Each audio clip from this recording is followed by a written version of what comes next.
자, 이제 일어나셔서 주님의 귀한 말씀 받겠습니다. 오늘은 한 절인데요. 임마누엘 하나님, 성탄의 축복 중에 축복 한 절 함께 합독하겠습니다.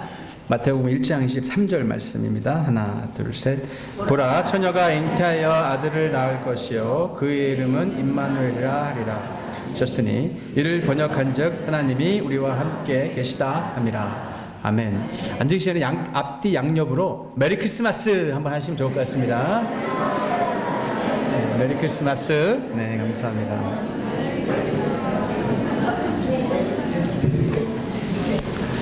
네, 메리 크리스마스입니다. 네, 즐거운 성탄입니다. 여러분, 왜 이 시즌이 기쁘고 감사합니까? 당연히 예수님께서 오셔서 성탄이기 때문에 감사합니다. 그 말은 성탄의 주인공은 안대로 예수님이죠.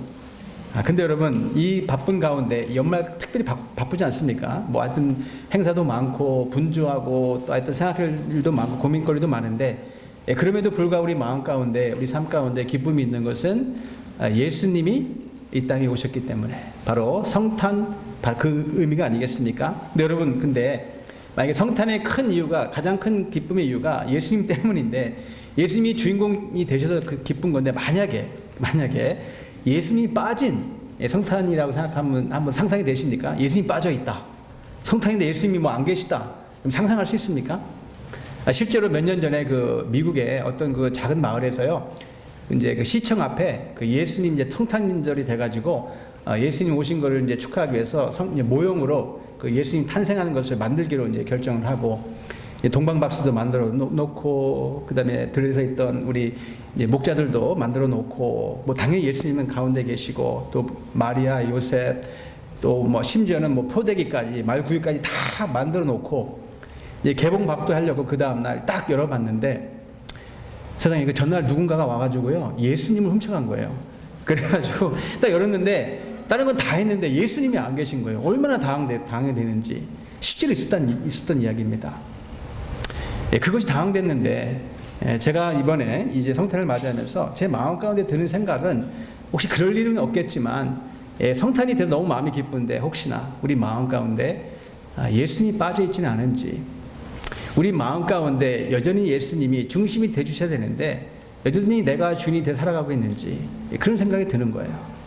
성탄이 가장 기쁜 이유는 주님이 주님이시고 주님이 주인공이 돼 주셔야 되고, 주님이 삶 가운데 중심이 돼 주셔야 되는데, 그래서 성탄이 되는데, 그것이 말뿐인 성탄이 되면 안 되니까, 그런 마음이 제 마음 가운데 들어왔습니다. 여러분, 아무리 추리가 멋있다 한들, 아무리 크고 작은 선물을 받는다 한들, 내 마음 가운데 예수님이 안 계시거나, 또는 예수님이 내 마음 가운데 중심이 계셔야 되는데 이 코너의 한쪽에 가만히 계시다면, 여러분, 그 삶은 기쁨 삶이 될 수가 없습니다. 진짜 즐거움이 없어요. 예수님께서 반드시 주인공이 되셔야 된다는 이야기입니다. 여러분, 예수님이 주인공이라는 얘기는요, 예수님이 최고라는 얘기입니다. 그 예수님이 우리 삶 가운데 절대적인 가치라는 이야기입니다. 절대 가치, 변할 수 없는 가치라는 이야기입니다. 환경에 따라, 내 기분에 따라서, 내 감정에 따라 바뀌는 가치가 아니고 진짜 바뀔 수 없는 최고가 된다는 얘기예요. 제가 80년대에 이민 왔는데, 그때 그 당시에 가장 인기 있는 차가 캐딜락이었어요. 캐딜락. 지금은 그렇지 않은 것 같아요. 그때는 캐딜락 하면은 최고였어요. 그 당시에는, 80년대는. 근데 한 번은요, 그 이제 광고가 떴는데 캐딜락을 이제 누가 파는데, 굉장히 그 연도도 굉장히 좋은 겁니다. 근데 50불에 광고에 50불. 말이 안 되는 거예요. 그러니까 다른 차보다 몇 배 비쌌던 차였는데, 캐딜락이 세상에 광고에 50불에 판다. 근데 보니까 실수가 아니었어요. 실제로 50불에 팔렸습니다. 근데 그 이야기를 이제 들어본 즉슨, 어떤 분이 이제 크게 이제 사업을 하셨는데, 이미 돌아가시면서 유언을 남긴 거예요. 본인이 이제 있던 사업은 큰아들에게 주고, 또 뭐 큰 집은 둘째 아들에게 주고, 하여튼 다 나눠줬어요. 그리고 본인이 가장 아끼던 캐딜락을 팔아가지고 자기 부인이 아니고 자기 여자친구에게 주라, 이렇게 유언을 남겼습니다. 그러니까 그거를 들은 이 유언장을 받아본 이 부인이 얼마나 화가 나겠어요. 아니, 본인이 번 딜이 살아있는데, 아니 이 캐딜락을 팔아가지고 여자친구에게 주려니까 너무 화가 난 거예요. 그래가지고요, 화딱지가 이만큼 나가지고, 그렇다고 고인이 남겨놓은 유언을 어길 수가 없으니까 애따 모르겠다. 그냥 50불에 그냥 광고 해가지고 먹고 떨어져라. 그냥 50불 팔아가지고 그냥 여자친구한테 던져줬다는 이야기입니다. 이 기분이 상하니까요. 가치가 왔다 갔다 한다는 얘기죠. 내 상황이 그러니까, 내 감정이 그러니까, 내 환경이 그러니까 가치가 왔다 갔다 하는 게 아니라 정말 절대 변할 수 없는 가치, 최고의 가치, 누가 뭐라 그래도 세상 사람들이 이렇게 말을 한들, 저 사람이 이렇게 말을 한들 변할 수 없는 가치, 그분이 예수님이라는 이야기입니다. 그런 분으로 인정이 돼야지 우리 마음 가운데 오는 것이 행복이에요. 행복은 내 스스로 만들 수 없기 때문에 예수님만이 행복을 만들 수 있고 그분이 행복의 제조기이시기 때문에 예수님이 내 마음 가운데 안 계시면 행복할 수 없다. 그 말이 진리입니다. 진리예요. 특별히 예수님께서 이 땅에 오셔서 제가 3주 동안에 걸쳐서 축복을 나눴습니다. 첫째 날은 뭐라 말씀드렸죠? 큰 기쁨. 지난주에는 참사랑. 여러분, 제가 몇 달 동안 제 마음 가운데 참 이게 거룩한 부담이 어느 때보다 강하게 들어온 것이 뭐냐면, 정말 우리 교회가 말뿐만 아니라 사랑하는 교회가 됐으면 좋겠다. 저 어저께도 그 초모임에서 갔을 때 제 마음을 말씀을 드렸어요. 제 자신에게도 던져보는 질문입니다. 내가 옆에 있는 형제를 사랑하지 아니하면서 누굴 사랑할 수 있겠는가? 우리가 늘 비앱 사랑하라고 얘기하는데 정말 바로 옆에 있는 분의 마음을 모르고 옆에 있는 형제 자매를 사랑하지 못한다면 이건 거짓말이다. 사랑한다고 얘기할 수 있어요. 근데 정말 일 중심이 아니고 정말 어떤 사역 때문에 사랑하는 것이 아니고 이 모든 것을 내가 다 내려놨을 때 설령 사역하지 않아도 설령 아무 일을 하지 아니하도 정말 이 사람이 가진 것이 아무것도 없어도 정말 이 사람이 나에게 줄 수 있는 것이 아무것도 없어도 내가 정말 그 사람을 사랑할 수 있는 것인지 그 사람 자체를 내가 사랑할 수 있는 것인지 그 질문을 자꾸 제 자신에게 던져보는 겁니다. 정말 사랑할 수 있는 교회가 됐으면 좋겠어요. 제 자신부터. 그 여기서 승부가 납니다. 보니까 이 모든 문제의 출발은 우리가 사랑이 없어서 그래요. 보니까 사랑이 없기 때문에 가정이 힘든 것이고 사랑이 없기 때문에 목장이 힘들어요. 그리고 사랑이 없기 때문에 교회가 힘들어지는 것이 분명하더라고. 보니까 이 세상의 모든 문제의 출발은 보니까 사랑이 없기 때문에, 사랑이 부족하기 때문에 그렇지 않나. 그러니까 하나님께서를 아시니까 내가 사랑이다. 하나님께서 다른 의미 붙이실 수 있을 것 같은데 가장 중요한 거기 때문에 하나님께서 나는 사랑이야. 가장 중요한 거기 때문에. 그 우리 교회에게 절대적으로 있어야 되는 것이 바로 사랑이기 때문에. 여러분, 참 기쁨과 큰 사랑과 더불어서 오늘 주님께서 허락하신 축복 중에 축복이 바로 오늘 임마누엘 축복입니다. 여러분 아시죠? 하나님께서 우리와 함께 하신다. 여러분, 이 이상의 축복이 있습니까? 이 이상의 더 큰 축복이 어디 있어요? 하나님께서 우리와 함께 하신다는데. 여러분, 요한 웨슬리 아시죠? 우리 감리교회 창시하신 목사님께서 돌아가시면서 한 말씀 하신 게 그거예요. 많은 말씀 하실 수 있을 텐데 나에게 살아올 때 가장 행복했던 것, 가장 큰 축복이 뭐냐면 하나님 나와 함께 하셨다. 임마누엘 하나님이 나에게 주어진 가장 큰 축복이었다. 그 말씀하시고 돌아가셨거든요.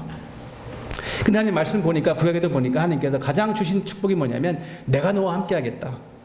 아브라함에게도 말씀하셨어요. 물론 이삭에게도 얘기를 했고 야곱 쭉 나오지 않습니까? 요셉에게도 얘기를 했고 모세도 말씀 똑같이 했고요. 내가 너와 함께 하겠다. 바로왕에게 가라. 여호수아도 마찬가지인데 내가 너와 함께 하겠다. 왜냐하면 그 이상의 축복이 없으니까. 마찬가지로 예수님께서도, 예수님 더 하십니다. 아예 말을 한 날 더 넣었어. 뭐냐면 세상 끝날까지 내가 너와 항상 함께 하겠다. 하도 우리가 못 믿을까봐 아예 항상이라는 말을 더 첨부하셨어요. 내가 너와 항상 함께 하겠다. 누가요? 하나님께서.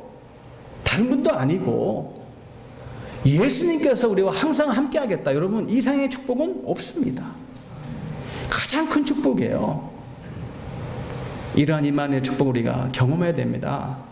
머리로만 알고 있는 것이 아니라 삶 가운데 우리가 실제로 경험이 돼야 돼요. 그래야 교회다운 교회, 성도다운 성도가 될 수 있는 것이 분명하기 때문에. 자, 오늘도 변함없이 구호 한번 외치겠습니다. 오른손을 불끈 주시기 바랍니다. 따라해 보시기 바랍니다. 교회다운 교회, 목장다운 목장, 성도다운 성도, 임마누엘 하나님을 경험하자. 아멘. 아멘. 여러분, 이 구호를 얕잡아 보시면 안 됩니다. 왜냐하면 제가요, 어제 말씀드린 대로 그 처음 이제 그 모임에 갔었는데, 이제 1년 이제 오늘이 벌써 이제 마지막 이제 해가 저물어 가니까, 올해 끝자락에 와 있으니까, 감사 제목 하나씩 나눠보세요 했더니, 많은 분들이 의외로, 목사님 그래도 가만 보니까 우리 교회가 그래도 교회다운 교회, 성다운 성도가 돼가는 것 같아요. 그래서 제가 굉장히 기뻤어요. 자꾸 그걸 외치다 보니까, 이게 자꾸 이게 생각하게 되는 거로구나. 생각을 자꾸 해야지 행동으로 나오게 돼 있으니까. 그래서 우리가 일주일 이렇게 매주 모여서 이거 구호 외치는 게 그냥 장난치는 게 아니에요. 일부러 이렇게 일부러 하는 겁니다. 진짜 그렇게 돼야 되니까. 자, 성탄 여러분, 말 그대로 예수님께서 이 땅에 아기로 오신 놀라운 기적 중의 기적의 이야기입니다. 여러분, 새로운 생명이 태어나는 것은 가장 기쁜 일 중에 하나예요. 어제도 그 초원지기 모임 가운데 아이들이 막 왔다 갔다 하는 거예요. 여러 명의 아이들이. 너무 기쁜 거예요. 그러니까 한 분이 뭐라고 하는지 아세요? 목사님, 또 하나 기쁜 또 감사 제목이 있는데, 저희 교회 최근에 아이들이 많이 생겨서 너무 좋습니다. 제가 할렐루야 했어요. 말 나온 김에 그러면 2020년도에 우리 각 가정마다 애를 하나씩 더 낳는 게 어떨까요? 각 가정마다. 저부터 하라고요? 제가 본이 되라고? 참. 젊게 봐주셔서 감사합니다. 칭찬으로 듣겠습니다. 칭찬으로 듣겠습니다. 정말 감사한 일이에요. 새로운 생명이 태어나는 것만큼 기쁜 일이 없는데, 근데 그 새로운 한 생명이 태어나는 것이 여러분, 그 자체가 신비 아닙니까? 신비로운 일이에요. 기적입니다, 사실은. 제가 지난번에 한번 어떤 기사를 봤는데, 아마 그 기네스북에 올라간 것 같아요. 70 먹은 할머니가 애를 낳았어요. 인도의 어떤 부부인데 사진까지 올라와 있습니다. 그 노 부부가 애를 안고 이렇게 웃는 모습이 찍혀 있어요. 완전 영락 없는, 죄송합니다, 할머니예요. 근데 어떻게 애를 낳았을까? 70살에. 이건 그러니까 기적이라고 하여튼 다들 떠들썩한 거죠. 자세히 그 기사를 읽어보니까 사실은 인공수정으로 난 거예요. 그러니까 자연적으로 난 건 아닌데, 그럼에도 불구하고 어쨌든 70살 먹은 할머니가 애를 안고 있으니까, 본인은 아이를 안고 있으니까 참 놀라운 장면인데, 근데 성경에 보면요, 이렇게 과학의 힘을 빌리지 않고도, 인공수정하지 않고도 자연적으로 기적적으로 나온 인물들이 많이 있죠. 꽤 여러 명 있습니다. 아신 대로 이삭이 부모님인 아브라함이 100세, 엄마인 사라가 90살 때, 이게 기적입니다. 이게 될 수가 없는 이야기죠. 삼손도 그랬고요. 하여튼 많은 분들이 그랬어요. 특별히 이제 사무엘도 마찬가지였고, 죄송합니다. 부모님이 연세가 많으셨는데 도저히 낳을 수 없는데 하나님께서 늘 베풀어 주셔서 이제 탄생한 겁니다. 그게 기적이죠. 근데 여러분, 가장 위대한 탄생이 누굽니까? 초자연적인 기적을 통해서 오신 분이 바로 예수님 아닙니까? 이거는 우리가 상상할 수 없는 방법이에요. 근데 그 초자연적인 출생을 가만 보면, 그 장소 환경을 보면 또 다른 충격이에요. 어떻게 말구유에 오셨을까? 물론 우리가 이야기 다 알고 있습니다. 호적 등본 뛰어갔는데, 그 고향에 갔는데 너무 사람들이 많이 몰려서 여관이 꽉 차 있다. 근데 하나님께서 만약에 정말 원하셨으면 그까지 그 방안 그 한 칸 마련 못 하셨겠어요? 일부러 오신 거예요. 말구유. 초라하잖아요. 비천합니다. 하나님께서 그 마음이란 이야기입니다. 살아가면서 이런 분들이 있기 때문에 누가 봐도 힘들고 어렵고, 또 그 마음 가운데 고생하며 살아가시는 분들, 외롭고 천대받고 괄시받는 분들 분명히 있습니다. 하나님께서 말씀하고 싶은 것은 나는 그런 삶을 살아간다는 얘기예요. 그러니까 일부러 말구에 오신 거예요. 여러분, 베들레헴도 마찬가지입니다. 큰 도시들이 많았잖아요. 예루살렘이 훨씬 컸습니다. 로마에 태어나시던지 아니면 화려한 곳에서 충분히 태어날 수 있었을 것 같은데, 아무도 알지 못하는 동네, 그 동네가 어디 있는데, 전혀 무명의 도시거든요. 잘 알지도 못하는 작은 마을에 일부러 오신 거예요. 뭡니까? 겸손한 마음으로 왔다는 얘기입니다. 예수님 겸손하시잖아요. 실제 베들레헴에 지금 예수님 태어난 곳에 가보면, 저는 가보지 못했는데 누가 그러더라고요. 그 장소에 교회가 서 있는데, 그 교회에 이제 출입구를 들어가려면 이 허리를 구부려야 된대요. 그러니까 그 교회에 들어가려면 겸손의 문을 통과하지 않으면 그 교회 문을 못 들어간대요. 여러분, 예수님을 우리가 왜 못 만납니까? 이유는 내 마음이 교만하기 때문에 그래요. 예수님이 이 땅에 오신 모습은요, 영락없는 종입니다. 빛이 나는 모습으로 오셨어요. 겸손한 모습으로 오셨습니다. 그렇기 때문에 그 말은 우리 마음이 낮아지지 않으면 절대로 예수님 못 만납니다. 내 마음이 겸손하지 않으면 죄송합니다. 사실이에요. 왜 내가 예수님의 인격적으로 못 만날까? 이유는 딱 한 가지입니다. 내 마음에 문제가 있는 거예요. 그는 하나님이 능력이 부족하신 분도 아니고 하나님이 능력자시고 이 세상을 창조하신 분인데 하나님께 문제가 있는 게 아닙니다. 내 마음이 너무 높아서 그래요. 여러분, 그런데 임마누엘 예수님께서 오신 이 탄생의 가장 놀라운 이야기 중 이야기는 뭐냐면 바로 우리가 아는 대로 동정녀의 몸을 빌려서 오셨다. 이건 동정녀 탄생 아닙니까? 그럼 왜 그렇게 오셨을까? 바로 그 이유가 바로 오늘 두 가지를 나누기 원하는데 바로 임마누엘의 축복을 주시기 위해서 첫 번째로 임마누엘 축복의 첫 번째는 뭡니까? 바로 우리에게 구속의 은혜를 베풀어 주시기 위해서 23절 다시 한번 제가 읽어드리겠습니다. 보라 처녀가 잉태하여 아들을 낳을 것이요 그의 이름은 임마누엘이라 하다. 어떻게 잉태됐다고요? 처녀를 통해서 동정녀로 오셨다는 이야기입니다. 아니 여러분 앞에 분 제가 다 읽지 않았지만 우리가 아는 내용이 아닙니까? 그러니까 요셉과 마리아가 그 당시에 약혼한 거예요. 근데 그 당시의 풍습은요 결혼 전까지 동거하면 안 되는 거예요. 떨어져 있습니다. 몇 달 동안. 그러니까 동거하기 전이니까 이게 잉태가 됐다는 얘기는 요셉이 아버지가 아니에요. 그럼 어떻게 아이가 태어납니까? 불가능하지 않습니까? 그러니까 성령님을 통해서 잉태되었다. 그 말이 맞다는 이야기입니다. 하나님께서 하셨다는 이야기예요. 그러면 왜 그렇게 하셨을까? 이렇게 함으로써 여러분 얼마나 이 부모에게 이 요셉과 마리아는요 이제부터 십자가 이제는 그 당시에 처녀가 애를 낳았다 그러면요 그 당시에는요 난리 난 거예요. 이거는 어떻게 처녀가 애를 낳습니까? 말도 안 되는 얘기예요. 이거는 비난의 시작입니다. 이거 저런 꼴이에요. 이거는 이게 완전 인생이기는 완전히 이거는 빗나간 거예요. 이거는 제대로 살 수가 없습니다. 사람들이 이제 맨날 욕하고 저거 봐라 저거 아우 저 지저분한 저거 그 당시엔 그랬어요. 처녀가 애를 낳을 수 없습니다. 그 당시에는. 근데 지금 같았으면요 뭐 그럴 수도 있지 뭐. 지금 어느 시대입니까 여러분? 죄가 죄로 안 여겨진 시대예요. 제가 금요일 날도 말씀드렸는데 제가 너무 충격을 받았어요. 최근에 어떤 분이 저한테 씩씩거리고 온 거예요. 너무 화가 나 있는 거예요. 왜 그러냐 그랬더니 아니 본인이 크리스마스가 돼가지고 정말 거룩한 마음으로 영화 하나를 보고 싶었대요. 이제 예수님 탄생 그거를 이제 즈음해가지고 정말 기독교 영화, 좋은 기독교 영화를 보고 싶어가지고 영화를 딱 골라가지고 봤대요. 최근에 나온 영화래. 예수님에 대한 영화인데 이제 보는데 자기가 너무 충격을 받았다는 얘기예요. 막 중간에 보다가 막 TV를 꺼버렸대. 왜 그러냐면 그 예수님의 이야기인데 그 예수님이 거기서 그 영화예요. 예수님이 게이로 나온대. 게이로. 이 최근에 만든 영화래요. 자기는 너무 놀랬다는 얘기입니다. 넷플릭스에서 이거를 릴리스했는데 온 가족이 볼 수 있도록 영화를 일부러 만들었다는 얘기예요. 넷플릭스에서. 근데 그 내용인 즉슨 예수님이 게이다. 그러면 이거를 보는 우리 아이들이 어떤 마음이 들겠어요? 우리 아이들이 여러분 자녀들이 이걸 볼 때 가족이 앉아가지고 그 아이들 순수하잖아요. 그럼 이 아이들은 이거 보면서 예수님이 게이야 이렇게 딱 박혀버리는 거예요 마음에. 이게 말도 안 되는 얘기인데 이런 시대가 돼버렸어요. 근데 이 당시만 해도 처녀가 애를 낳는다는 얘기는 있을 수 없는 이야기입니다. 그럼 왜 이렇게 하셨을까?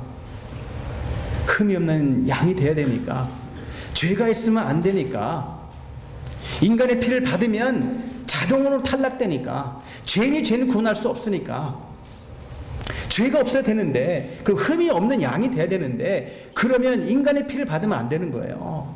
우린 죄인이잖아요. 흘러내려가니까. 원죄가 있으니까 안 된다는 이야기입니다. 그럼 죄가 없으려면 이 방법밖에 없다는 이야기입니다. 그러니까 하나님께서 이 방법이 이것밖에 없으니까 그 방법을 선택하신 것이 바로 동정녀의 몸을 빌어서 왔다는 이야기예요. 여러분 하나님이시잖아요. 아니 가장 능력이 많으신 분인데 왜 그렇게 정말로 연약하고 아무 힘이 없는 악의 모습으로 오셨을까?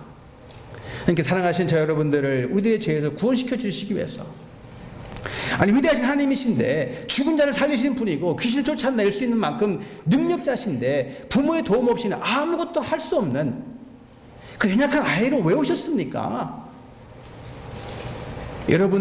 나와 여러분들 너무 사랑하시기 때문에 당신의 백성들을 그들의 죄에서 구원시켜 주시기 위해서 아니 지혜자신데, 아니 기묘자신데 모든 걸 다 알고 계신 분이 정말 아무것도 알지 못하는 아직까지는 그 연약한 모습, 나약한 모습에 아예 모습을 오셨을까? 같은 이유입니다. 사랑하는 백성들을 저들의 죄에서 구원시키기 위해서 알파와 오메가시고 처음과 끝이시고 모든 걸 다 하시는 하나님께서 시간과 공간의 지배를 받으시면서 정말 죽을 수 있을 만큼 정말 나약한 그 악의 모습을 오신 이유는 우리를 너무 사랑하시는데 우리가 죄에 빠져서 헤매는 인생 살고 있으니까 하나님께서 너무 마음이 아프시니까 여러분들을 구출해 주시기 위해서 구원해 주시기 위했다는 이야기입니다. 그러니까 여러분 아시는 대로 어떤 분이 글을 썼잖아요. 우리에게 가장 필요한 것이 만약에 지식이었다면 아마 예수님께서 대학 교수로 오셨을 것이다. 우리에게 가장 필요한 건 돈이었다면 아마 맞아 사업가로 오셨을 거야. 우리에게 가장 필요한 것이 만약에 쾌락이었다면 예수님 분명히 연예인으로 오셨을 것 같아. 근데 우리에게 가장 필요한 것이 죄를 해결해야 되기 때문에 죽음을 해결해야 되기 때문에 하나님께서 임마누엘 예수님 오셨는데 바로 구세주란 이야기입니다. 우리가 가장 필요한 것이 절대적으로 죄사함이고 구원이기 때문에 그때 임마누엘의 축복은 구속의 은혜입니다. 두 번째로 임마누엘의 축복은 그렇기 때문에 함께 하심의 은혜, 말 그 자체로 함께 하시는 은혜입니다. 23절 다시 한번 읽어드리면요. 보라 처녀가 잉태의 아들을 낳을 것이요 그 이름은 임마누엘을 하리니 이를 번역한 자 하나님이 우리와 함께 계시다 함이니라. 누가 함께 하신다고요? 하나님이 함께 하신다는 이야기입니다. 누구시라고요? 하나님입니다. 그 멀리 보이던 하나님께서, 그 높게 보이던 하나님께서 바로 우리와 함께 한다는 얘기입니다. 내가 눈으로 볼 수 있고 내가 귀로 들을 수 있고 내가 가슴으로 느낄 수 있는 그런 존재로 오셨다는 이야기입니다. 너무 감사한 거예요, 여러분. 만약에 제가 이런 생각을 종종 합니다. 하나님, 예수님이 안 오셨으면 어땠을까? 그럼 내가 알고 있는 하나님은요, 구약의 하나님이에요. 아이고, 무시무시한 하나님입니다. 시내산에서 우레가 치고 번개가 치고요, 연기가 쫙 깔리니까 백성이 너무 무서운 거예요. 그리고 뭐라 그래요? 모세 혼자 올라가. 너무 무서운 거 하나님이. 죄를 졌는데 하나님께서 3대 4대까지 벌을 내리시겠다. 용서해도 죄값은 반드시 치르시는 절대적인 공의 하나님인데 너무 무서운 그 하나님이 세상에 1년에 한 번요, 여러분 지성소에 아무도 못 들어갑니다. 1년에 한 번씩 대제사장만이 그것도 들어갈 때 죽을 수가 있으니까 반드시 방울을 달아야 되고요, 그 다리에 동아줄이 묶여 있습니다. 정말 옷깃을 여미고, 그것도 대제사장이 딴 사람도 아니에요. 대제사장이 1년에 한 번씩 그것도 정말 옷깃을 여미고 지성소에 들어갔는데 죽을 수도 있어요. 죽습니다. 실제로 방울 소리가 안 들려요. 죽은 거예요. 그러면 그럼 누가 들어가서 끄집어내지 못해. 나도 죽으니까 들어가면 어쩔 수 없이 동아줄을 질질 끌어냅니다. 시체가 끌려 나와요. 그게 구약의 하나님인데, 죄 요만큼도 용납이 안 되는 분인데 공의 하나님이니까 예수님이 안 오셨으면요, 공포 그 자체입니다. 내 마음까지 늘 무거움이 있었을 것 같아. 예수님이 안 오셨으면 늘 죄책감에 눌려가지고요, 늘 너무 죄송스러워. 고개도 못 들었을 것 같아. 무슨 기쁨이 어디 있습니까? 무슨 자유함이 어디 있습니까? 늘 죄 지은 그 죄책감 때문에 맨날 고개도 못 들고 벌벌 떨면서 아마 교회 왔을 거예요. 전 여기 강단에 못 올라왔을 것 같았으면, 죽을까봐. 근데 예수님께서 오셔가지고 이런 하나님의 이미지를 바꿔놓으셨어요. 예수님 뭐라 그럽니까? 요한복음에 나를 본 사람은 아버지 하나님을 본 것이다. 아버지가 내 마음에 있고 내가 아버지 마음에 있어. 아버지 나는 하나야, 하나. 하나님이 나고 내가 하나님이라는 이야기입니다. 둘이 아니고 셋이 아니고 하나님이 한 분인데 아버지가 보고 싶느냐? 나를 보면 된다는 얘기예요. 어떤 하나님이니까 물론 공의 하나님이지만 예수님을 보니까 사랑이 많으시잖아요. 예수님 보니까 긍휼의 예수님이에요. 그분 삶을 보니까 그분 마음 가운데 삶 가운데 용서가 차고 넘쳤습니다. 늘 바라보실 때 눈물 흘리셨거든요. 여러분, 함께 한다는 말은요, 왜 축복입니까? 이런 예수님과 나와 상관이 있다는 얘기예요. 남남이 아니라는 이야기입니다. 관계가 있다는 얘기예요. 예수님께서 제 아들의 발을 씻을 때 베드로가 어떻게 발을 씻습니까? 안 돼. 그러니까 예수님 뭐라 그럽니까? 내가 내 발을 씻지 않냐면 너와 나랑 상관없다. 그 얘기하는 겁니다. 함께 한다는 말은 여러분 통한다는 얘기예요. 심지어는 친구가 된다는 얘기예요. 친구가. 여러분 살아가면서 물론 바로 옆에 있는 우리 아내나 남편이 축복인데요. 또 가만 보면 또 그 외에도 보니까 친구가 있는 게 너무 감사해요. 내 마음을 열어놓고 그래도 허심탄회하게 어떤 얘기를 해도 비난받지 않고 내 마음을 알아주는 친구가 있는 것이 정말 큰 축복입니다. 근데 예수님께서 그거 얘기하시는 거예요. 맞다. 내가 네 친구야. 나한테 모든 얘기 할 수 있어. 내가 너 정죄하지 않는다. 내가 너 사랑하잖아. 내가 너 때문에 십자가에 죽었잖아. 그 예수님이 나와 함께 한다는 얘기입니다. 친구 되신 예수님께서. 이렇게 대화가 된다는 얘기예요, 예수님하고는. 여러분, 만약에 여러분 가정에 만약에 어항이 하나 있는데 거기 금붕어 하나 있다고 칩시다.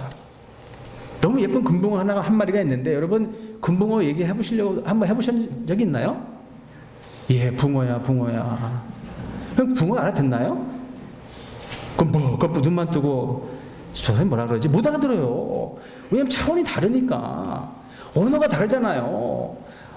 아무리 얘기를 한들 못 알아듣습니다. 그러니까 둘 중에 하나예요. 내가 금붕어가 되든지 금붕어가 내가 되든지.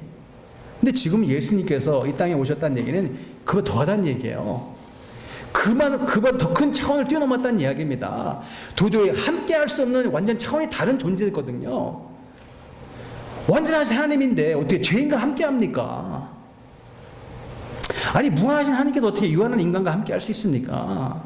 이게 말이 안 되는 거예요. 차원이 다르고 랭귀지가 다른데 언어가 다른데 그런데 하나님께서 이 갭을 없애신 거예요. 하나님 했던 얘기가 그 얘기입니다. 여러분 그 말은요 우리가 내 마음 가운데 있는 고통과 내 마음 가운데 있는 고민을 안다는 얘기예요. 통한다는 이야기입니다. 뭐 과부의 마음은 과부만 안다는 표현이 있는 것처럼 뭐 호라비의 마음은 또 호라비만 안다는 표현이 있는 것처럼 우리가 겪고 있는 모든 문제의 고통과 고심과 고민과 두려움까지도 하나님께서 아신다는 얘기예요. 여러분 독일의 유명한 그 문호 괴테도요 내가 당하는 괴로움은 맛본 사람만이 안다. 여러분 그렇지 않습니까? 내가 어떤 문제를 당했는데 그 괴로움과 힘듦은 상대방은 잘 모릅니다. 왜냐면 안 당해 봤으니까. 근데 예수님은 말씀하신 게 가만 보니까 내가 다 알아. 그 머리로만 아는 게 아니고요. 이론으로 아는 게 아니고 진짜 예수님은 그 마음 가운데 안다는 얘기예요. 예수님께서도 괴롭힘을 당하셨잖아요. 예수님께서 어려운 적이 있으셨잖아요. 예수님께서도 그 마음 가운데 두려움까지 경험하셨잖아요. 예수님은 심지어는 본인이 풀 수 없는 그 어떤 문제 앞에서 아버지 하나님께 매달리는 모습까지 보여주셨어요. 물론 예수님 하실 수 있는 분이지만 그 나약함을 체험하신 분입니다. 아니, 여우도 굴이고 공중에 새도 집이 있는데 인자는 머리 둘 것이 없다. 그러니까 그만큼 빈곤함을 경험하신 분입니다. 그리고 나사렛 무덤 앞에서 함께 우셨잖아요. 이별의 슬픔을 아시는 분입니다.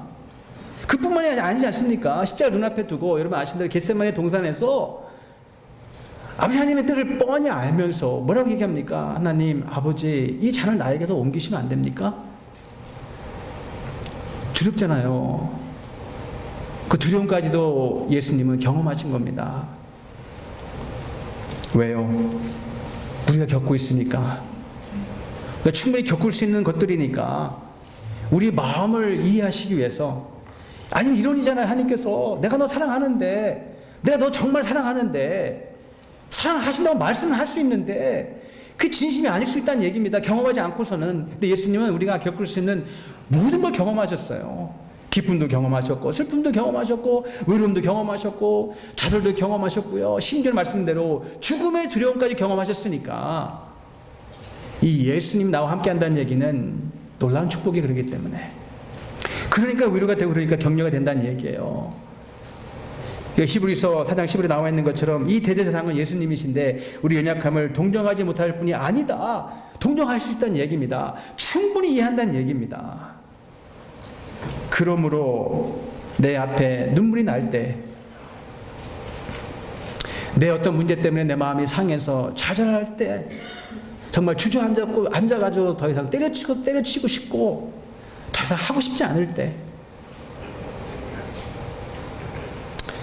그럴 때도 하나님께서 나에게 위로가 될 수 있다는 이야기는 주님이 바로 그것을 겪고 계시기 때문에 함께 앉아서 함께 울고 계시기 때문에 내 자존심이 너무 상해서 도저히 일어날 수 없는 상황까지 갔을 때에도 예수님께서 위로가 되어주시는 이유는 바로 예수님이 그 상황까지 가셨기 때문에, 그분이 나와 함께 하시기 때문에 내가 너 알아. 내가 네 마음 알아. 저 자존심 상했지. 너무 심각하니까 제가 웃지 않는 의미에서 한 말씀 드리겠습니다. 저도 최근에 알았는데요. 자존심이 가장 강한 동물이 뭔지 아십니까?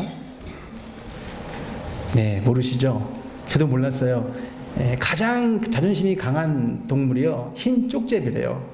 이유는 뭐냐면, 흰 쪽제비가 이제 털이 희기 때문에 흰 쪽제비인데, 얼마나 자존심이 강하냐면, 이 흰색이잖아요. 흰 털에 만약에 조금만 먼지가 묻으면 바로 자살한대요. 그 정도 자존심이 강한 거야. 누가 강한 거야. 그러니까 누가 그러더라고요. 그러니까 흰 쪽제비를 사냥할 필요가 없대요. 어떻게 하냐? 그냥 어떻게 사냥할 필요가 따로 없대요. 어떻게 하냐면 그냥 똥물 한 파 딱 한 바가지를 퍼다가 확 뿌려버리면 된대요. 그럼 거기 묻어가지고 집단 자살한대. 집단 자살. 웃자고 하는 얘기, 웃자 안 돼. 뭐 제가 확인해 본 적 없는데 누가 최근에 얘기해 주더라고요, 저한테. 여러분, 예수님께서는요, 우리가 겪는 모든 상처, 아픔을 이해하십니다. 억울하게 누명을 썼잖아요, 예수님께서.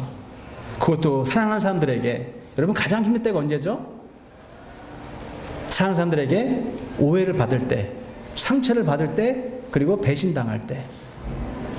제일 힘들어요. 저도 목회하다 보니까 그럴 때가 가끔 있습니다. 전혀 내 마음은 그게 아닌데 정말 오해를 받을 때가 있고요, 비난을 받을 때가 있고, 제가 마음이 상할 때가 가끔 있어요. 절대 그 마음이 아니고 그 말이 아닌데 오해할 때가, 인간관계니까 그럴 수가 있다는 생각이 들어요. 근데 사랑하는 사람이기 때문에 상처가 큽니다. 만약 사랑하지 않으면 상관없어요. 그냥 그럴 수도 있지 뭐. 사랑하는 성도이기 때문에 상처가 큰 거예요. 여러분도 마찬가지겠죠. 마찬가지예요. 가족끼리도 마찬가지입니다. 목장 식구들끼리 마찬가지예요. 교회 식구들끼리 마찬가지입니다. 사랑하기 때문에 상처받는 거거든요. 사랑 안 하면 뭐 상관없어요. 근데 중요한 것은 예수님이 바로 가족들에게 여러분 배신당했어요. 사랑하는 제자들로부터 배신을 당했습니다. 한두 명이 아니에요. 한두 번이 아닙니다. 여러 번 배신당했습니다. 그렇기 때문에 예수님은요, 배신이 뭔지 알고 버림받는 것이 뭔지 아는 분이에요. 여러분, 살아가면서 가장 힘든 게 뭔지 아십니까? 버림받는 거예요. 저는 사실 그런 경험까지는 없었어요. 근데 최근은 아니지만 한 2년 전인가요? 어떤 부부가 찾아왔는데, 저는 처음 보는 부부입니다. 제가 아마 새벽기도 때 말씀드린 것 같아. 처음 보는 부부인데 얘기를 들어보니까 입양아예요. 입양아. 자매님이 입양아입니다. 그 남편은 이제 외국분이에요. 이제 백인으로 기억하는데, 입양아 부부가 찾아온 거예요. 전 처음 봤어요. 어떻게 찾아왔냐 그랬더니, 뭐 이 지역에 사는데 이게 한국 교회를 찾다 보니까 우리 교회가 뜨더래요. 그래서 상담할 게 있어서 이 부부가 왔는데, 이야기인 즉슨 본인이 입양한데 한국에 가가지고 생모를 찾고 싶다는 얘기입니다. 그러니까 생모가 살아있다는 얘기를 들었는데 어떻게 찾을 줄 모르는 거예요. 한국에 가본 적도 없고 도저히 아이디어가 없으니까 혹시나 교회에 오면은 도움을 얻지 않을까 해가지고 저한테 찾아온 거예요. 저도 뭐 한국을 떠난 지 오래돼가지고 잘은 모르지만 그래도 성심껏 아마 이렇게 하면 어쩌면 찾지 않을까 해서 조언을 드렸어요. 그리고 헤어졌습니다. 그 다음에 한 1년 정도가 됐을까요? 다시 이 부부가 찾아왔어요. 깜짝 놀랐죠. 어떻게 다시 왔냐 그랬더니 정말 1년 사이에 한국을 갔어요, 부부가. 그리고 정말 어렵게 가르쳐준 대로, 목사 가르쳐준 대로 해가지고요, 생모를 만났다는 얘기입니다. 정말 기적적으로 생모를 만났대요. 처음 보는 생모예요. 태어나자마자 엄마가 버렸기 때문에. 그런데 그 생모를 만난 순간 그 엄마가 진짜 엄마죠. 뭐라고 하는지 아세요? 다시는 나를 찾지 마라. 그걸 가버리시더래요. 너무 충격을 받아가지고 이 자매가요. 근데 그 얘기 하는데 우는데, 제가 너무 슬픈 거예요. 뭐라고 하는지 아세요? 목사님, 저는 2번 버림받았습니다. 한 번 버림받은 것도 너무 내 평생 가운데, 버림받았다는 것 때문에 내 평생 마음 가운데 어려움이 있었는데, 어렵게 만난 내 엄마가, 생모가 다신 찾지 마라. 2번 버림받았습니다, 목사님. 근데 우는데 제가 위로가 안 돼요, 그분에게는. 여러분, 버림받음을 경험하지 않으면요 그 고통은 모릅니다. 근데 예수님은 철저히 버림받으셨거든요. 누구로부터? 사랑하는 가족들로부터, 제자들로부터, 그리고 나로부터. 그런 예수님께서 우리 함께 한다는 이야기입니다. 아버지 하나님한테도 버림받았는데 일로이 엘로이 라마 사바다니 나니 나를 왜 버리시나이까? 도저히 일어날 수 없는 버림 아닙니까? 삼일째 하나님인데 어떻게 헤어집니까?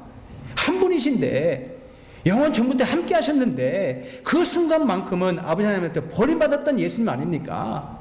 사랑하는 사람들에게 버림받는 것도 힘든데, 가족들로부터 제자들로부터 버림받는 것도 힘든데, 가장 사랑받아야 되는 존재, 떼나 뗄 수 없는 아버지 하나님으로부터 버림받은 그 마음이 어땠겠어요? 무엇 때문에?